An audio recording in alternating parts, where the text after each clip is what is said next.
This is MJ. I'm an author, I'm an artist, I'm an analyzer. Find all my work at mjmunoz.com. Henshin Inspection presents Hard Boiled. I will be discussing the good and bad of Fuuto PI and the humanizing of Tokime. This is writer tears. No, not writer tears. This is hard. No, not hard. This is half boiled. I'm gonna do that one more time. This is Half Boiled, Episode 2, Broken Memory. Fuuto PI Episode 2, Beware of T. The culprit is right there. Originally aired August 7th, 2022. The writer is Toshiki Inoue. The director is Yousuke Kabashima. So, the hits are as follows. The Gaia Library looks really awesome. I very much enjoyed Road's design, the Road Dopant. And the road twist in Tokime mooching, that was pretty interesting to me, and I'll expand a little bit. The way that it was set up so that Tokime has this weird relationship where somehow, possibly through her broken Gaia memory, possibly through something else, she can sense the presence of the road dopant and its activity, and then she can mooch off of it after it's killed somebody. I don't know if she's drinking blood or eating flesh of the slain that road leaves behind, or if she's just stealing items. We saw her take a ring off of a severed hand of one of Tachikawa's goons. So that's really interesting, and I really like how it set her up as the red herring, and there was all this misdirection, and then we got the big reveal, and it all made sense. It was totally logical. No hat pulls, as they say. It all made sense once you had all the information, but just missing some of it really threw you off, or at least it threw me off. So that was pretty cool. Last thing is Shotaro stopped seeing Tokime as a sultry mystery witch and showed her to be a damaged person, and I absolutely love that. And that's actually going to be the focus of this section of the show in a minute after I tell you what my score is for this episode. Misses. So the stuff I didn't like in this episode, those lingering shots on your girl Tokime, especially, the Gaia memory in her underwear and stuff. Very weird. She's got pockets. Why is she using her pockets? Anyway, what would the difference have been if she actually did have the Gaia memory in her pocket instead of, in her underwear? There's no logical reason. Anyway, moving on. The spat between Philip and Shotaro felt a bit off. I like conflict, especially between heroes or allies.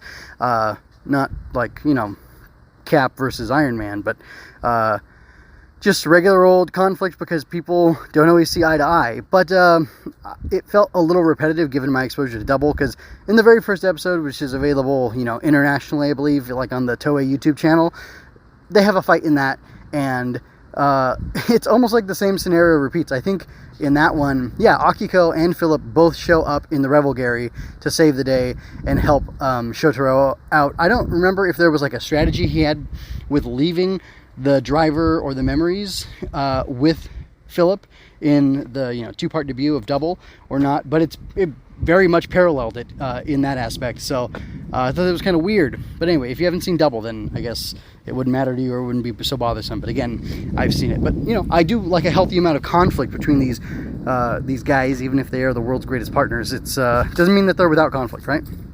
Anyway, and also the last miss, I still think the Revolgarry looks dumb.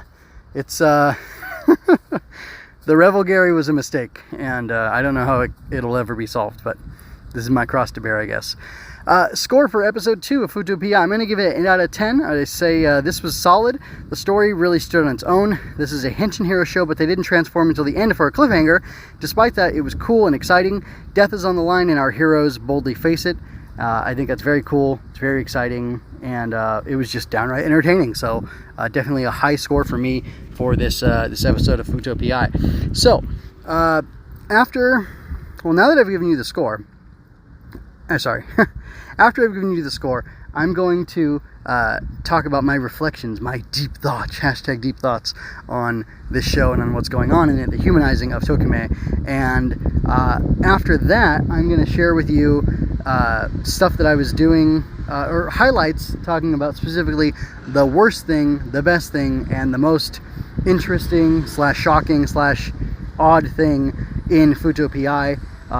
These are being published independently on TikTok as well. if you want to just check those out there. You can leave right now if you don't want to hear me wax philosophical and talk about story structure and stuff in this reflection that I'm about to do.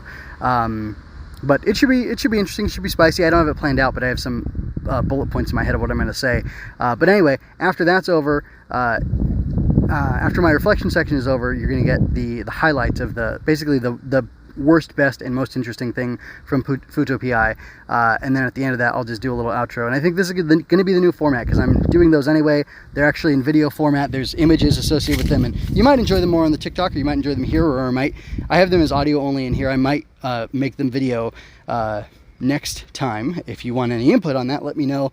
And for now, I think I'm just going to coast by and do the rip the audio and do it like that. But again, I'm open to input. So anyway, let me know how you like it. And if you want to duck out because you're basically done with the review of the episode so far, I liked it, I gave it an 8 out of 10, then get out of here. And if you're not, get out of here, Shotaro. And if you're not, then stick around, Philip, and we can hang out for a little bit while I talk about this story stuff. And then, like I said, there will be the rest of the episode. So here we go in 3, 2, 1. It's time to count up your sins. No. So, my question here is, how did Tokime go from lust puppet to person in half an episode? And I don't know that I actually need to back up and restate the argument that Tokime is a object of lust. She's a otaku fanboy, waifu hunter, piece of meat or bait or whatever. I think it's self-evident that she is, or at least that's what her character design is meant to be. And, I didn't really want to have to go here, but I will. I don't like that kind of character. I talked about that a lot in the last episode, or a decent amount. And I will say this, I'll repeat what I said last time. I think you can be attractive without being attracting. I definitely think there's no need for a character to be specifically alluring in any form of media. I guess unless it's pornography, right? But anyway, like I said before, if you want that, just go get it. But I will say this, I noticed last episode when she was serving tea, and I think it was in this episode, in the opening credits, which we didn't get to see last episode, that while Akiko is more chaste in her dress, and she's not as outlandish as Tokime, there is still fan service being, in my opinion, effectively done with her. I don't remember where it was in the opening, but there's basically, kind of a crotch shot emphasizing her thighs and crotch, and the camera is there and it kind of zooms out, but it's done in a tasteful way. I partly noticed it because I partly noticed during the tea serving scene in the last episode. I thought, you know what, if I had my choice, and not that I've been into this, but if I had my choice, I would pick an Akiko over Tokimo, because I just don't know. I guess it's because of the kind of woman I like. Maybe it's because of being married, and how awesome my wife is, and all the things I like about her. I can see, what do they say? Through a glass dimly, through a mirror darkly. I see tiny shades of things in Akiko that could be attractive, that are pale reflections of the greatness of my wife. So anyway, I'm just presenting the fact that even in the show, even in the manga, even in this same thing, if you go to try to do an apples to apples comparison, there is another maiden in this that you can attach yourself to if you really want to. And I think it's in the person of Akiko, and I think they're doing a decent job with her. So you don't need to go over the top. You can have I guess you can have sensuality without sexuality, and you can have these types of characters who appeal to a certain aspect of the fandom without going whole hog like they've done with Akiko, or sorry, not Akiko, but Tokime. And it just doesn't do anything for me, and it honestly detracts from the character and from the story. I kind of take it less seriously when there's this over-the-top fan service. It's it's like a jewel in the snout of a pig, or lipstick on a bulldog or whatever. It just doesn't do anything for me. Anyway, moving on from that specifically. She was framed as the mystery woman femme fatale in the first episode. And now that I have the whole picture, and I see that she's a person with this broken memory, literally she has a broken Gaia memory, and she possibly, although it's not really said, she possibly has an incomplete memory in her head that keeps her from knowing exactly what she's doing, but she knows she's bound to this shadow world Fuuto, and that she needs to be there to do something. It causes me to have a lot of sympathy for her, and now that I think it's possible that now that Shotaro knows more of her background, he's going to have a hard time seeing her as merely an object to be desired or had or whatever, or chased after, because everybody knows the chase is the most exciting part, right? But now that she's an actual person with actual problems that he can actually help, I think even though he was, this is ironic, he was his arms around her, or his arm around her, and he pulled her close to him, and he was kind of getting physically up in her space, but in a weird way, that felt like it was less of a sexualization of her character and more of a humanization of her character. Before, she was kind of this, lofty, sultry witch flying up in the sky, escaping from you, and you couldn't get a hold on her. And then now, to an extent, the mystique and the allure is gone, because she's been captured and she's been obtained, but instead of being someone who can be taken and turned into somebody that you use for your own gratification, she's now basically a ward to Shotaro and the rest of the Narumi detective agency. He's going to be taking care of her and making sure that she's not killed, not hunted down, not harmed. He's going to be she's not a client, not an asset. She's somewhere between a client and an asset, where he's taken her in and has put her under his protection. And I think that means, while there might still be some flirtation and some other things like that, I can see that his perspective on her shifted, and I can see, even though they might go back to it, that the depiction of her could very well become much more tamed, because she's no longer this far off thing. She's become this real, more grounded type of character, and I find that very interesting. I find that very, curious. I would almost compare it to Lilu from The Fifth Element is popping into my head. Of course, in that movie, if you're familiar with it, there is an express, like, the character doesn't need to be physically taken care of. She needs to be assisted and she needs to be cooperated with, but she starts off with this vulnerability and this raw, I'm just going to say, I was going to say something else, but you get glimpses of her nude, and it's framed in such a way that I think you're supposed to like it, and you're not supposed to really think about it, although the male characters, when they have a chance to see her, they mostly turn away, because it's, not appropriate. They're trying to be respectful, or respectable, I guess you could say. One of them's a priest, so he should be, but the other not so much. But anyway, it's this weird combination of this ultra powerful character, or this very powerful character who has a vulnerability to them, who has a sexuality to them, or a mystique, and they dress accordingly. And it's just a very odd combination, and I think this stands distinct from the femme fatale, and it's more the the femme paternelle, or paternalistic, the woman you're supposed to protect, even though there's an odd, there's a weird paternalistic, patriarchal type thing maybe going on with her. I'm not trying to speak woke language, I'm trying to speak in what the meaning of those words actually is, where basically she's the sexy thing that needs protection, but she's actually a person, so you can't just see her as that anymore, I guess you could say.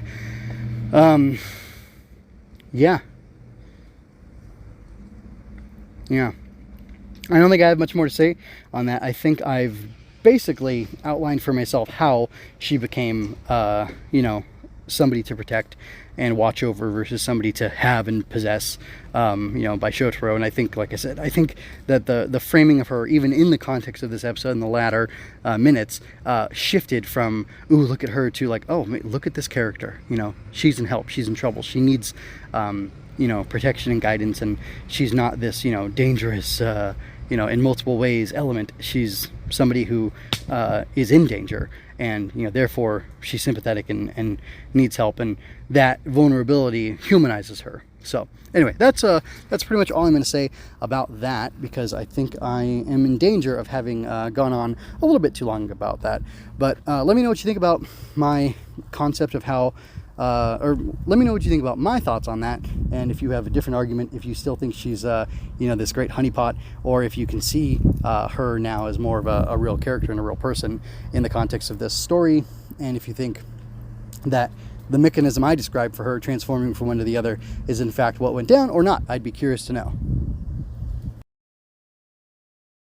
The worst thing in Fuuto PI episode 2 is this weird grouping of I don't know if they're supposed to be Yakuza or not. They kind of look like they're supposed to be Yakuza to me, but these guys from was it the Tachikawa building, so it's Mr. Tachikawa is the boss there, and it turns out that spoilers, the dopant is with him. It's on his crew.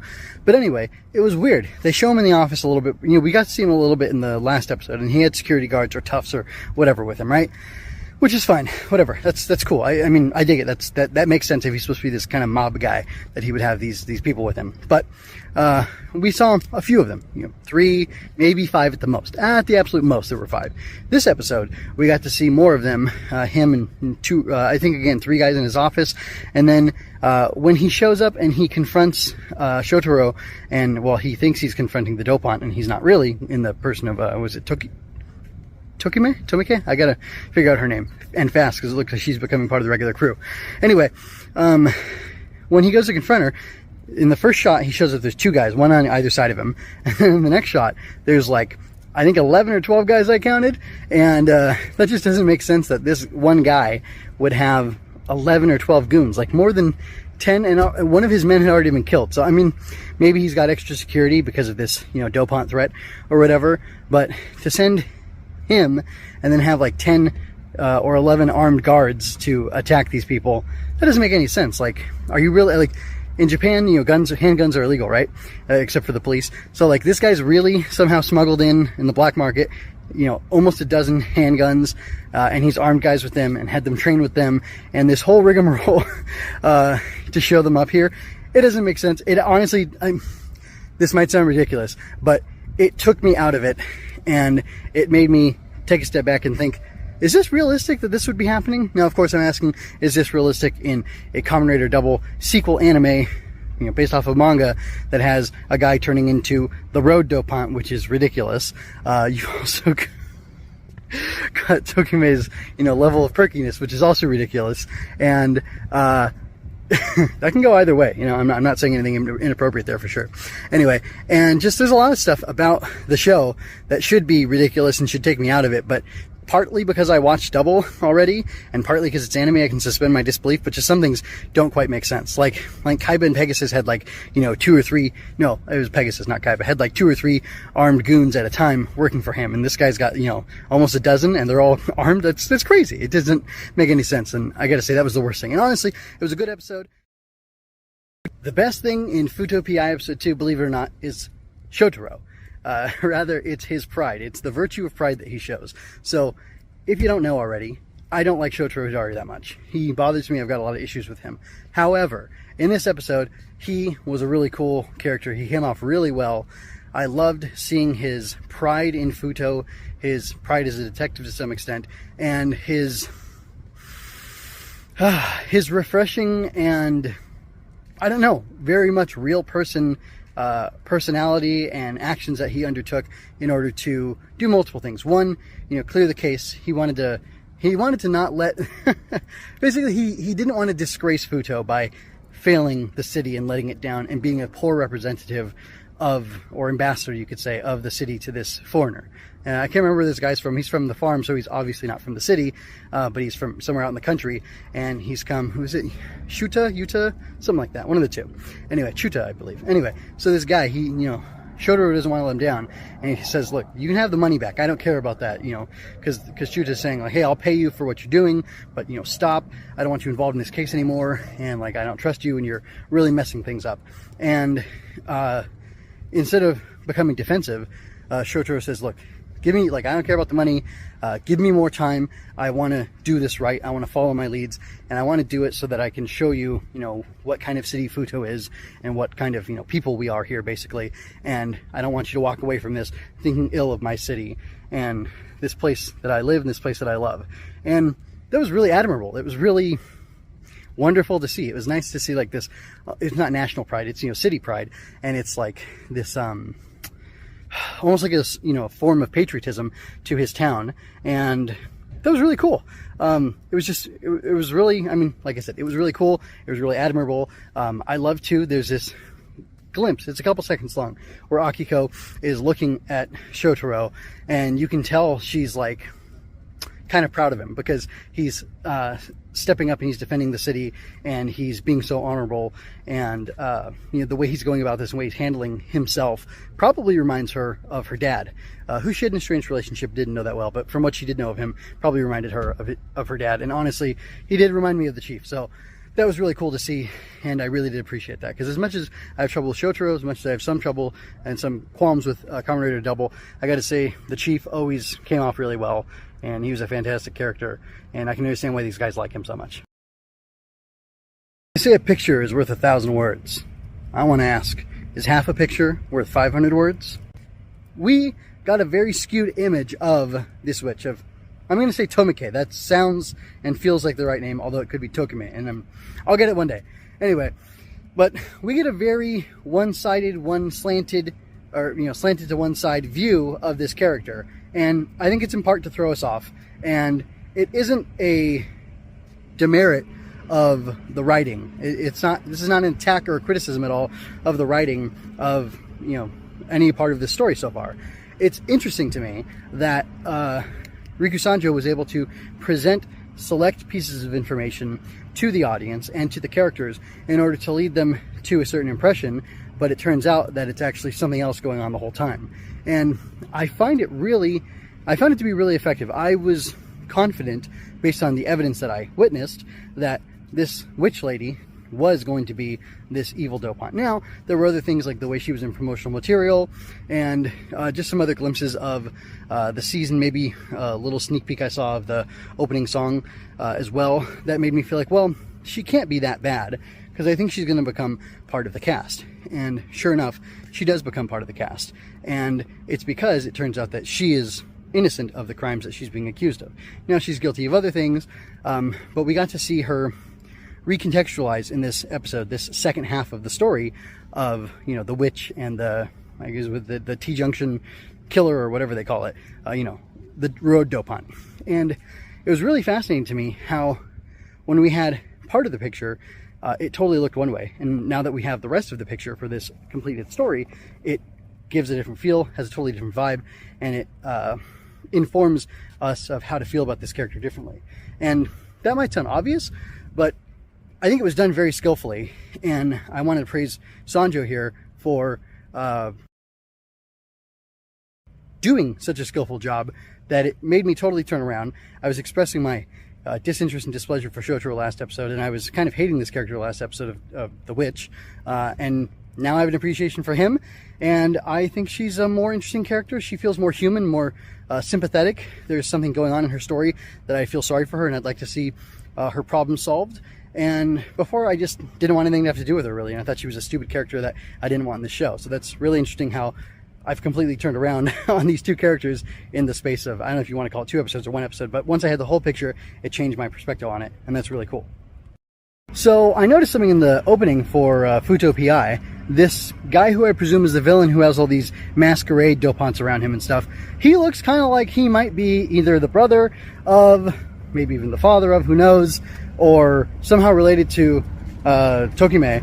And I'm wondering what that's all about, because he's got similarly colored hair. He has, you know, similar skin, similar features even.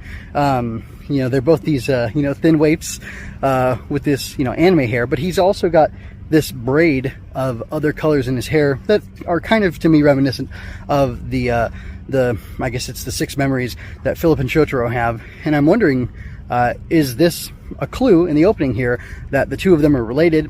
And I didn't read the manga, so I don't know, and I haven't looked up a synopsis of it, but I'm kind of guessing that this first, turns out there's 12 tankobon that the manga's collected into, and it's still ongoing, so there's a lot more, you know, there's potential for 12 episode seasons if it's, you know, 12 episodes per tankobon collection. So we could have the rest of the season be about Tomike or Tokime, whatever, and them finding out what her mystery is, trying to restore her memories and such, and figuring out what's going on and why there's this big threat. Of course, that could just be like the lead-in to the whole series, and we could have the rest of the chapters dealing with this guy and this threat.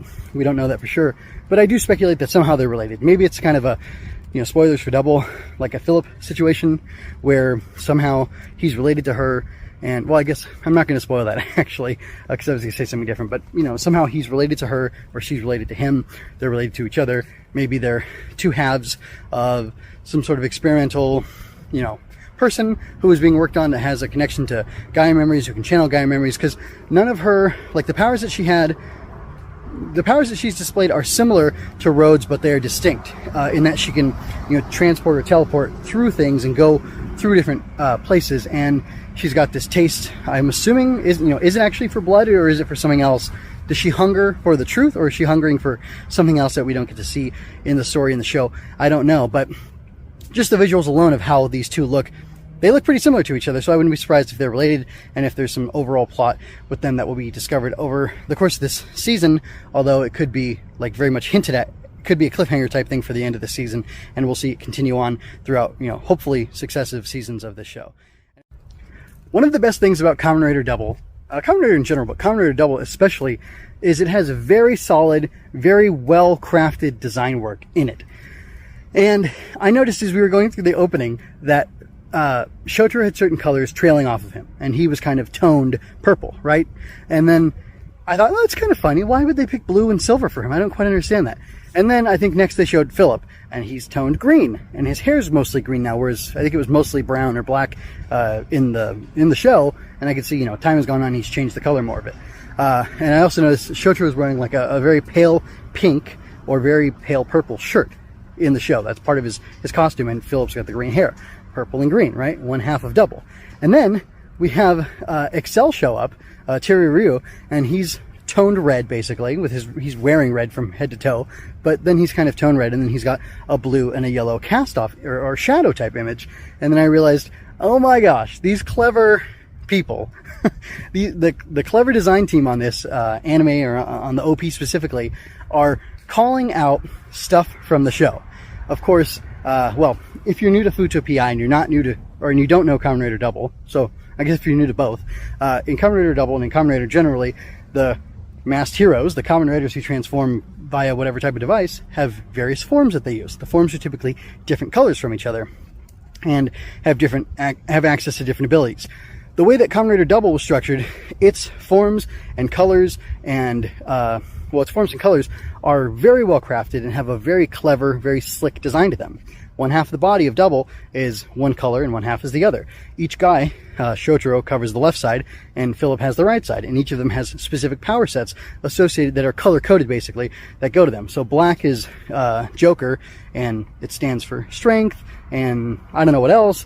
Green is Cyclone, it stands for wind. Coming off of Joker, and it's black with purple highlights, and the green for Cyclone is green with yellow highlights. So if you'll see that on the design, if you look closely at the bands and stuff on it. So just quickly, there's three main forms. There's Cyclone Joker, there's Luna Trigger, which is blue and yellow, and then there's Heat something steel. It's metal, and it's metal or steel and heat, so silver and red, versus the other one's yellow and blue. And those have like a unique power set when they're combined together with each other, which is really cool. And then Terry Ryu, the guy who's red, he's Kamen Rider Excel, but then he has two other forms basically, and they just kind of allow him to go faster and be stronger. It's XL Trial and XL Burst or something like that. So that's really cool and really clever that they put that together. I really love that. I think that's super dope. I'm always going to praise something when it does a good job of stuff, and this is doing amazing, like little design clues, and I love that. Anyway, check. Okay, now that you've enjoyed hearing me talk about the worst, the best, and the most interesting things in Fuuto PI number 2, I am going to go ahead and get out of here. Go to mjmunoz.com to check out the rest of my stuff. I've got Super Sentai Sanctuary going on, where I'm talking about Avatar Sentai Dawn Brothers right now, and I will have more creative projects, more analysis projects going on, and if you want to, come around to the website and you can see progress I'm making on doing a series of children's books inspired by Tokusatsu, starting with Godzilla and then moving through Ultraman, Kamen Rider, Super Sentai. I think they're going to be pretty cool, and like I said, I'm still working on them, but if you stick around, you come back to the website, you should be able to find them somewhere as I make progression on them, and as I get them illustrated or whatever, I'm going to start posting about it and sharing about it, and you can get access to it, especially if you're familiar with this stuff that I do. I think you'll definitely enjoy it. So anyway, I am going to go ahead and get out of here. I thank you for your time and attention. This is MJ. I leave you with peace and blessings. This has been a part of the Story Over Everything initiative.